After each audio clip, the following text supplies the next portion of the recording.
I'm Miles Taylor. I served as the Chief of Staff of the Department of Homeland Security under the Donald Trump administration. I would go into the office, I would read my intelligence brief, and then it was my job to help the Department of Homeland Security to keep our country safe.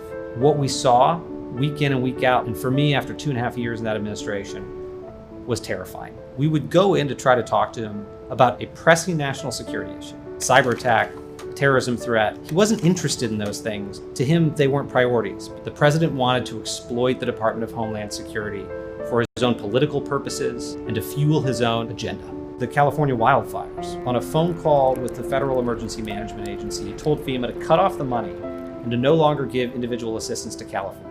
He told us to stop giving money to people whose houses had burned down from a wildfire because he was so rageful that people in the state of California didn't support him and that politically it wasn't a base for him. The policies at the border, he wanted to restart zero tolerance and separate families. He said he wanted to go further and have a deliberate policy of ripping children away from their parents to show those parents that they shouldn't come to the border in the first place. A lot of the time, the things he wanted to do not only were impossible, but in many cases illegal.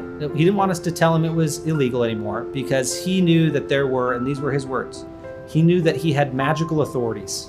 He was one of the most unfocused and undisciplined senior executives I've ever encountered. I came away completely convinced based on firsthand experience that the president was ill-equipped and wouldn't become equipped to do his job effectively. And what's worse, was actively doing damage to our security. People who are still serving in this administration have said to me, just wait until the second term. It'll be no holds barred.